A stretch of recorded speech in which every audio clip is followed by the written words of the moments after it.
विनोद प्रिय श्री रामकृष्ण। लेखक डॉक्टर अवधेश प्रधान। श्री रामकृष्ण देव को बार बार समाधि लगती थी। सामान्य अवस्था में रहने पर वे सदा ईश्वरीय चर्चा करते रहते थे। ज्ञान, भक्ति, योग आदि की तात्विक बातें वे करते थे, किंतु इसके साथ उनकी सबसे बड़ी विशेषता थी कि वे सरस थे, विनोद प्रिय थे। वे विनोद में भी बहुत बड़ी बड़ी बातें कह देते थे, जिससे हंसी और आनंद की धारा बहने लगती थी। आइए उनके जीवन के कुछ विनोदी प्रसंगों से आनंद की रसानुभूति की जाए। ठाकुर ने कहा, ईश्वर में मग्न हो जाने पर फिर अशुद्धि, पाप बुद्धि नहीं रह जाती। एक तांत्रिक भक्त ने याद दिलाया, आपने कहा है कि विद्या का मैं रह जाता है। ठाकुर ने बात का समर्थन करते हुए कहा, विद्या का मैं, भक्त मैं, दास मैं, अच्छा मैं रहता है, बदमाश मैं चला जाता है। हंसी। ठाकुर ने मास्टर महाशय से कहा, प्रारब्ध कर्मों का भोग होता ही है, जब तक वह है तब तक देह धारण करना ही पड़ेगा। फिर इसका उदाहरण भी दिया। एक काने आदमी ने गंगा स्नान किया, उसके सारे पाप तो छूट गए, पर कानापन दूर नहीं हुआ। सभी हंसे। उसे अपना पूर्व जन्म का फल भोगना था, वही वह भोगता रहा। इसी तरह साधु संग से मलिनता दूर होती है, पर कोई कोई वैसे के वैसे रह जाते हैं। विश्वास बाबू का सारा धन उनकी चरित्र भ्रष्टता की भेंट चढ़ गया। तब उनकी साधु संग की इच्छा हुई। उनका प्रसंग उठने पर श्री रामकृष्ण ने कहा, साधु का कमंडलू 4 धाम घूम कर आता है, परंतु वैसा ही कड़ुआ का कड़ुआ रहता है। मले की हवा जिन पेड़ों को लगती है वे सब चंदन हो जाते हैं, पर सेमल, बड़ आदि चंदन नहीं बनते। कोई कोई साधु संग करते हैं गांजा पीने के लिए। हंसी। साधु लोग गांजा पीते हैं, इसलिए उनके पास आकर बैठते हैं, गांजा तैयार कर देते हैं और प्रसाद पाते हैं। सभी हंस पड़े। केवल शास्त्र ज्ञान से वास्तविक बोध नहीं होता। अधर सेन के घर भक्तों से ठाकुर ने कहा, कुछ गीता, भागवत और वेदांत पढ़कर लोग सोचते हैं हमने सब समझ लिया। इसके तुरंत बाद दृष्टांत रखा। चीनी के पहाड़ पर एक चींटी गई थी। एक दाना खाने पर से ही उसका पेट भर गया। एक दाना और मुंह में दबाकर वो घर लौट पड़ी। जाते हुए सोच रही थी, अब की बार आकर सारा पहाड़ ले जाऊंगी। सब हंसे। ठाकुर का उपदेश, अहंकार करना वृथा है। यह शरीर, ऐश्वर्य कुछ भी न रह जाएगा। इतने गंभीर उपदेश के तुरंत बाद ठाकुर ही ऐसा विकट उदाहरण दे सकते थे। कोई मतवाला दुर्गा की मूर्ति देख रहा था। प्रतिमा की सजावट देखकर उसने कहा, चाहे जितना बनो ठनो, एक दिन लोग तुम्हें घसीट कर गंगा में डाल देंगे। सब हंसते हैं। श्री रामकृष्ण ने एक बात बार बार दोहराई है, सर्वप्रथम ईश्वर का दर्शन ही आवश्यक है, शास्त्र आदि गौण है। इस पर उनका प्रसिद्ध दृष्टांत है। बड़े बाबू के साथ परिचय की आवश्यकता है। उनकी कितनी कोठियां हैं, कितने बगीचे हैं, कंपनी का कागज कितने का है, ये सब पहले से जान लेने के लिए उतवाले क्यों हो रहे हो? नौकरों के पास जाते हो तो वे खड़े भी नहीं रहने देते। कंपनी के कागज की खबर भला क्या देंगे? परंतु किसी तरह बड़े बाबू से एक बार मिल भर लो, चाहे धक्के खाकर मिलो और चाहे 4 दीवारी लांग कर। तब उनके कितने मकान हैं, कितने बगीचे हैं, कितने का कंपनी कागज है, वे स्वयं बतला देंगे। बाबू से भेंट हो जाने पर नौकर और दरबान सब सलाम करेंगे। सब हंसते हैं। ईश्वर के दर्शन के लिए साधना आवश्यक है। दूध जमाकर दही बथोगे तभी तो मक्खन निकलेगा। जो लोग बिना कुछ किए ईश्वर का दर्शन कर लेना चाहते हैं, उनका उपहास करते हुए ठाकुर कहते हैं, ये अच्छी बला चढ़ी, ईश्वर से मिला दो और स्वयं चुपचाप बैठे रहेंगे। मक्खन निकालकर मुंह के पास रखा जाए। सब हंसते हैं। अच्छी बला आई, मछली पकड़कर हाथ में रख दी जाए। ज्ञानी और भक्त का अंतर समझाते हुए श्री रामकृष्ण महिमाचरण से कहते हैं, ज्ञानी सब कुछ स्वप्नवत देखते हैं, भक्तगण सभी अवस्थाएं मानते हैं। ज्ञानी दूध तो देते हैं पर बूंद बूंद करके। सब हंसते हैं। इसके विपरीत भक्त ऐसी गाय हैं जो धर धर दूध देती है। कोई कोई गौ ऐसी होती है कि घास चुन चुन कर चरती है, इसलिए दूध भी थोड़ा थोड़ा करके देती है। जो गौएं इतना चुनती नहीं और सब कुछ जो आगे आया खा लेती हैं, वे दूध भी खर्राटे के साथ देती हैं। उत्तम भक्त नित्य और लीला दोनों ही मानता है, इसलिए नित्य से मन के उतर आने पर भी वह उन्हें संभोग करने के लिए पाता है। उत्तम भक्त खर्राटे के साथ दूध देता है। सभी हंसते हैं। इस पर महिमाचरण ने चुटकी ली, परंतु दूध में कुछ बू आती है। हास्य। श्री रामकृष्ण ने हंसते हुए चुटकी का उत्तर दिया, हाँ आती है, परंतु कुछ उबाल लेना पड़ता है। ज्ञानाग्नि पर दूध गर्म कर लिया जाए तो फिर बू नहीं रह जाती। सभी हंसते हैं।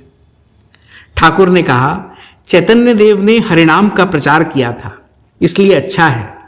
अब दृष्टांत सुनिए। कुछ किसान एक न्योते में गए थे।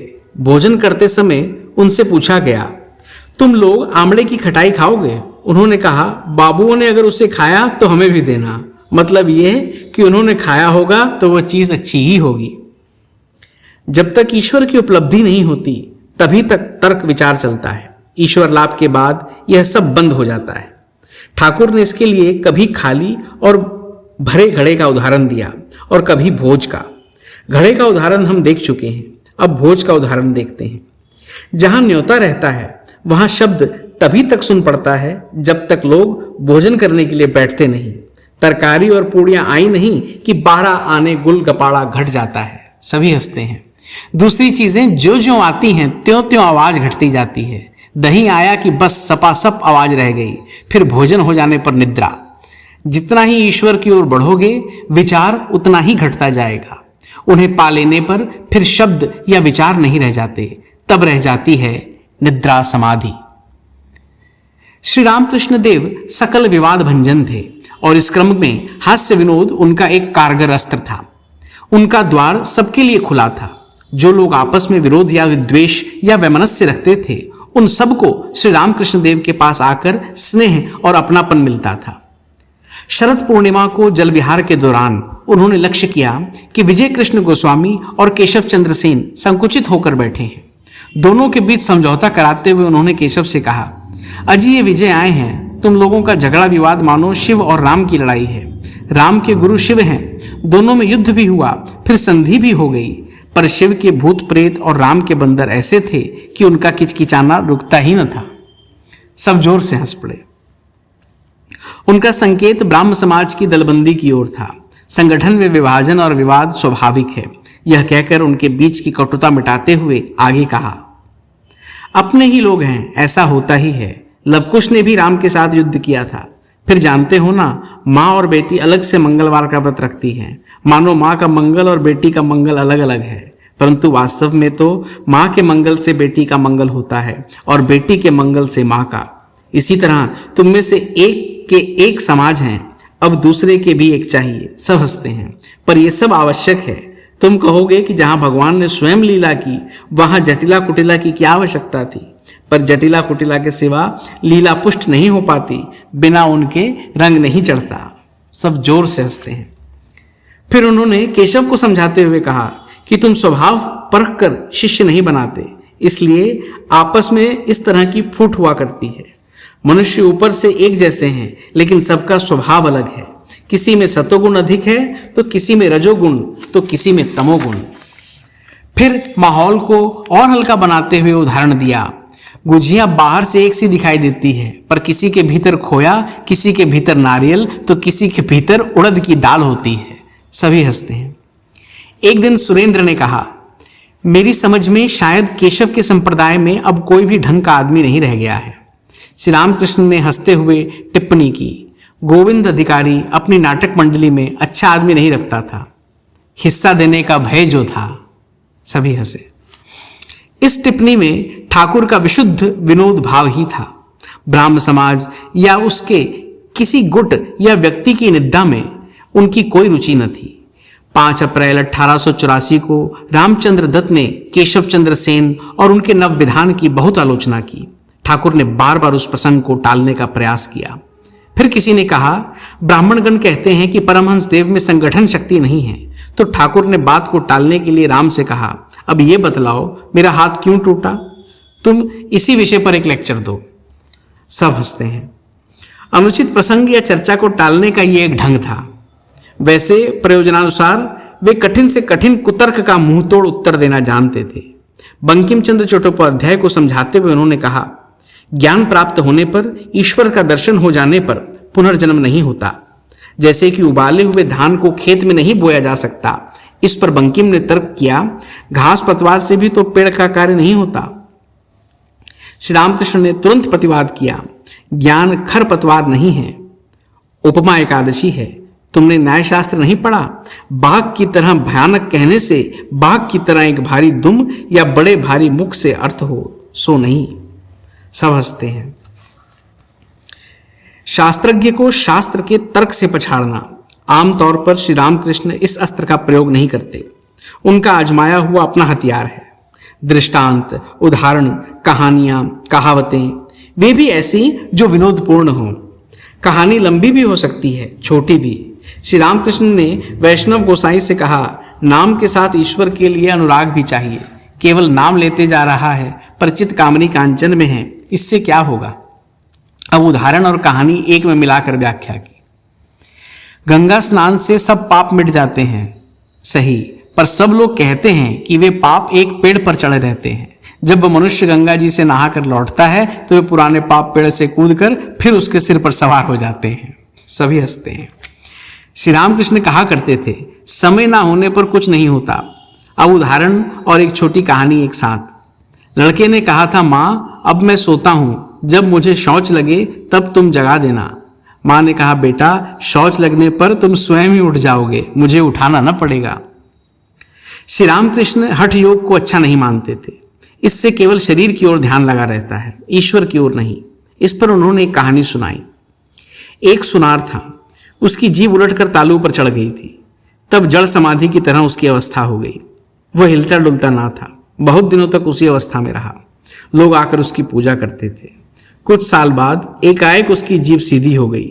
तब उसे पहले की तरह चेतना हो गई। फिर वही सुनार का काम करने लगा। सभी हंसते हैं। श्री रामकृष्ण ने यदु मल्लिक से हंसकर पूछा, तुम इतने चापलूसों को क्यों रखते हो? यदु मल्लिक ने भी हंसते हुए उत्तर दिया, इसलिए कि आप उनका उद्धार करें। सभी हंसने लगे। श्री रामकृष्ण ने कहा कि चापलूस लोग समझते हैं कि बाबू उन्हें खुले हाथ धन दे देता। बाबू से धन निकालना बड़ा कठिन काम है। फिर उन्होंने एक प्रसिद्ध कहानी सुनाई। एक सियार एक बैल को देखकर उसका फिर साथ न छोड़े। बैल चरता फिरता है, सियार भी साथ साथ है। सियार ने समझा कि बैल का जो अंडकोश लटक रहा है वो कभी न कभी गिरेगा और उसे वो खाएगा। बैल कभी सोता तो वो भी उसके पास ही लेटकर सो जाता है, और जब बैल उठकर घूम फिर कर चरता है तो वो भी साथ साथ रहता है। कितने ही दिन इस प्रकार बीते परंतु वो कोश नहीं गिरा। तब सियार निराश होकर चला गया। सभी हंसने लगे। इन चापलूसों की ऐसी ही दशा है।